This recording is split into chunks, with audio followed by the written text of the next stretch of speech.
안녕하세요. 일토왕사입니다. 12월 13일 국내 경기 5경기 분석해드리도록 하겠습니다. 우선 첫 경기 이제 한국전력하고 OK저축은행 경기인데, 한국전력은 뭐 이번 경기부터 마테우스가 출전할 예정이며, 마테우스는 뭐 이미 예전에 KB에서도 뛴 적이 있고 삼성에서도 이제 뛰었던 적이 있기 때문에 어느 정도 저는 예측이 가능한 자원이라고 생각을 하거든요. 우선 장점에 대해 먼저 말씀을 드리면은, 힘과 체력이 좋다는 장점, 몰빵이 가능하다는 부분, 이 부분이 어쨌든 장점인 부분이고, 단점인 부분은 테크닉이 너무 떨어진다는 점, 그리고 이제 블로커의 높이가 높으면은 조금 고전하는 모습을 많이 보였다는 이러한 단점이 있기 때문에, 저는 이 마테우스 같은 경우에는 이 테크닉만 좋아지면은 저는 충분히 좋은 활약이 가능한 자원이라고 생각을 하는데, 현재 이제 내부 평가에서는 테크닉이 이전에 비해 굉장히 좋아진 모습을 보여주고 있다 라고 말을 했기 때문에, 저는 이번 경기 뭐 지금의 평가로만 따지면은 저는 충분히 좋은 모습을 보여줄 가능성이 높다라고 생각을 하고 있습니다. 게다가 아무래도 어쨌든 지금 첫 경기를 펼치는 상황에서 상대팀이 OK저축은행이라는 점도 저는 굉장히 큰 어드밴티지가 있다라고 생각을 하거든요. OK저축은행 같은 경우에는 올 시즌 서브가 가장 약한 팀, 그리고 뭐 블로킹 수치도 리그 내에서 가장 좋지 못한 팀으로, 서브하고 블로킹이 리그 내에서 가장 안 좋은 팀에 속하는 팀이 이제 OK저축은행인데, 이 블로킹 같은 경우에는 워낙 서브가 좋지 못하다 보니까 그 부분에서 나타나는 문제이기 때문에, 먼저 서브에 대해 말씀을 드리면은, 이 서브가 굉장히 약한 팀인데 한국전력은 리시브만 안정적으로 이루어지면은 야마토 섹터를 중심으로 이제 다양한 공격 패턴을 구사하는 팀이기 때문에, 마테우스 앞에 원블록 상황도 이제 매 세트 2번 이상 나올 가능성이 굉장히 높다라고 생각을 하고 있고, 마테우스의 경우 뭐 저는 흐름만 타면은 좋은 모습을 많이 보여주던 그러한 자원이라고 생각을 하고 있고, 지금 OK저축은행 같은 경우에는 뭐 오기노 감독의 경기 운영이 조금 이해가 안 되는 부분이 저는 너무나도 많다라고 생각을 하고 있고, 크리스에 대한 기복 문제, 그리고 이민규 세터가 이유 없이 결정을 하는 모습을 보여줬기 때문에, 이번 경기 뭐 이민규 세터가 뛴다고 쳐도 뭐 크리스는 살아날 가능성이 저는 높다라고 생각을 하거든요. 이 확실히 박태성보다는 이민규 세터와 크리스의 호흡이 더 잘 맞는 모습을 보여주고 있기 때문에, 직정적이보다는 뭐 크리스가 더 좋은 모습을 보여줄 수 있긴 하지만, 여전히 어쨌든 크리스는 기복에 대한 문제가 너무나도 심각하다고 생각을 하고 있고, 서브 자체가 뭐 날카롭게 목적타 서브를 넣는 그러한 팀도 아니고 단순하게 그냥 약하게만 때리다 보니까, 리듬을 타가지고 오히려 아웃사이더 히터 자원들이 리시브 이후에 공격까지 흐름을 이어가는 경우도 굉장히 많거든요. 이 부분이 저는 OK저축은행의 이 서브 문제가 너무나도 심각하다라고 생각을 하고 있기 때문에, 뭐 저는 어쨌든 뭐 이민규가 출전하든 안 하든 한국전력이 굉장히 유리한 경기다라고 생각을 하고 있기 때문에, 한국전력 승만큼은 뭐 고민도 하지 않고 그냥 바로 갈 만한 그러한 경기다라고 생각을 하고 있고, 뭐 이민규가 출전을 한다고 치면은 OK저축은행이 뭐 한두 세트 정도는 비빌 수 있다라고 생각을 하지만, 이 비비는 두 세트 모두 다 가져갈 가능성은 저는 조금 희박하지 않나라고 생각을 해가지고 3대1 정도의 이제 OK저축은행 승리를, 한국전력 승리를 바라보고 있고, 뭐 승패 같은 경우에는 그럼 이제 한전승,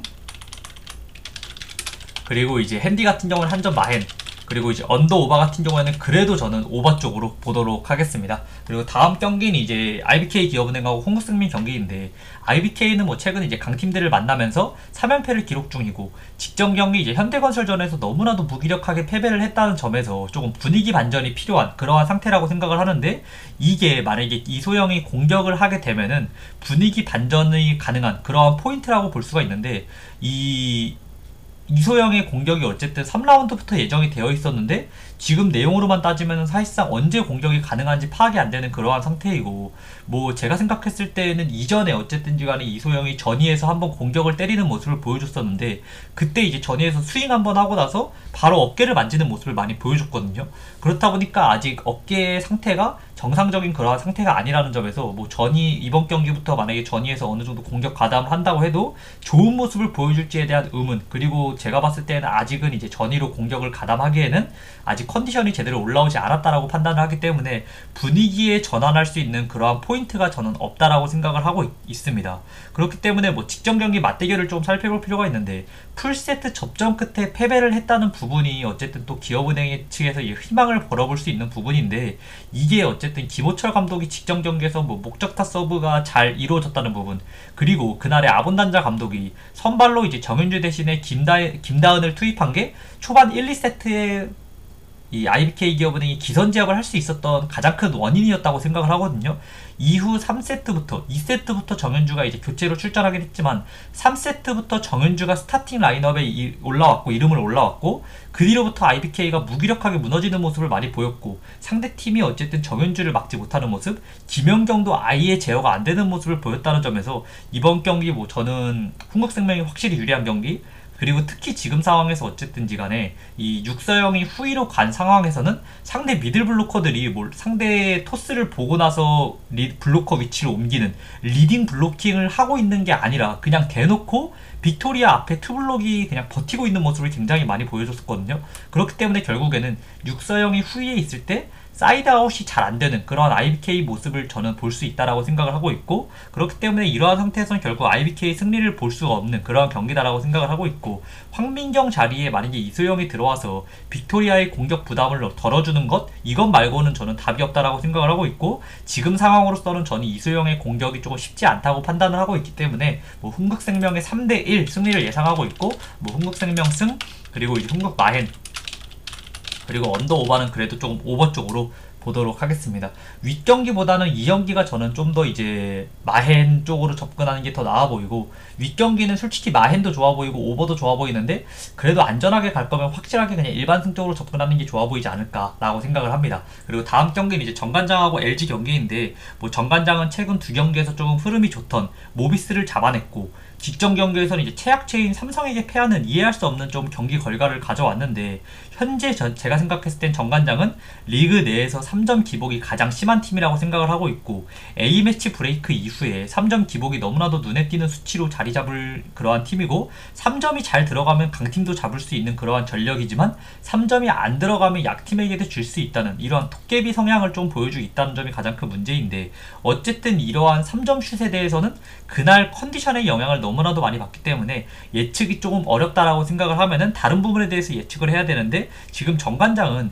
롤플레이어들의 역할이 너무나도 많다라고 저는 생각을 하고 있기 때문에 이 부분이 가장 큰 문제고, 두 번째 문제는 용병 2명이 공격 과정에서 참여하는 비중이 굉장히 많이 줄었고, 이 오히려 이제 변준영하고 국내 선수들에게 세트 오펜스 상황에서 역할을 많이 부여하고 있는데, 이게 결국에는 롤플레이어들이 결국 이제 본인들의 장점을 극대화시킬 때 성적이 저는 잘 나올 수 있다라고 생각을 하거든요, 모든 팀들이. 근데 지금 정관장 같은 경우에는 롤플레이어들이 안 하던 플레이를 하다 보니까 코트 밸런스가 조금 무너진 모습을 보여주고 있고, 특히 정효근 같은 경우에는 저는 확실한 3&D 유형인데 최근 들어서 갑자기 픽앤롤을 많이 시킨다는 점, 이 부분은 저는 진짜 안 맞는 플레이라고 생각을 하거든요. 입이 기량이 떨어진 선수에게 맞지 않는 옷을 입히고 있는 그러한 정관장의 무구가 저는 굉장히 좋지 않다라고 생각을 하고 있고, 용병 2명 모두 지금 적극성이 굉장히 떨어지는 모습을 보여주고 있는데, 이게 어쨌든 오늘 둘 다 양팀 모두 조금 3점을 많이 시도할 가능성이 굉장히 높다라고 생각을 하고 있는데,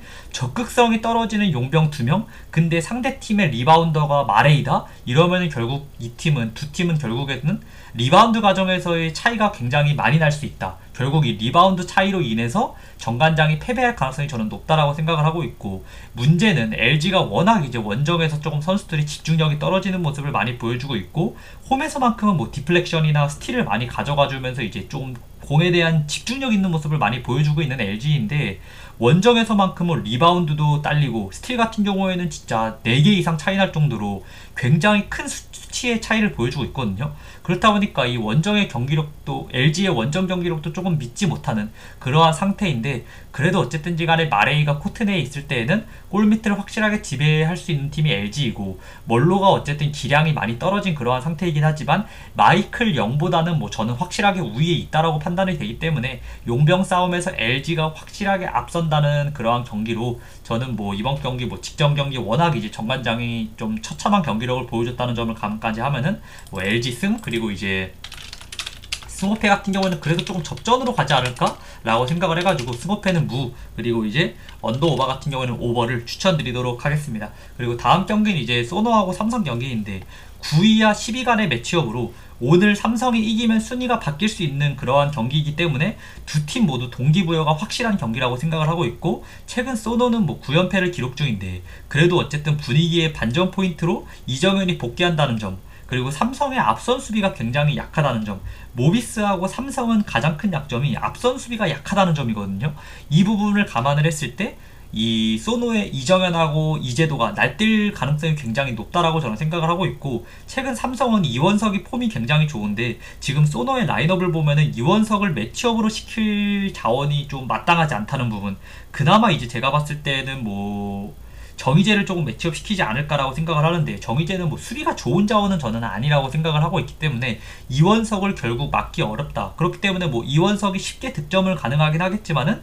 직전 경기에서 어쨌든 이 출전 시간 관리가 좀 잘 안 됐다는 부분에서 스스로 조금 기복을 보일 가능성이 굉장히 높고, 이원석 혼자만을 믿고 삼성을 배팅하는 건 진짜 저는 말이 안 된다라고 생각을 하거든요. 이 BQ가 떨어지는 선수 중에 한 명이 저는 이원석이라고 생각을 하고 있고, 피지컬로만 승부하는 그러한 자원이 저는 이원석이라고 생각을 하고 있기 때문에 이 선수만 믿고 나서 이제 삼성을 배팅하는 건 진짜 말이 안 된다라고 생각을 하고 있고, 뭐 제가 봤을 때는 어쨌든지 간에 삼성 같은 경우에는 일정상 체력적인 부분이 조금 문제가 될 수 있고, 에드워즈 지금 대체 용병으로 들어온 에드워즈가 직전 경기 첫 경기를 띄웠는데 이 외곽에서의 많이 플레이하는 모습을 보여줬는데, 이게 3점이 들어가면은 스페이싱이 잘 이루어지는 긍정적인 이제 나비 효과를 불러올 수가 있는데, 이게 만약에 3점이 안 들어가는 그 순간부터는 코트에서의 어쨌든 스페이싱이 완전히 무너질 가능성이 높고, 그렇다 보면은 결국에는 상대가 내각을 잠그는 순간부터는 삼성이 득점이 조금 애를 먹을 가능성이 굉장히 높고, 원래 에드워즈 같은 경우에는 3점이 좋지 못한 그러한 자원이라는 점을 감안을 했을 때는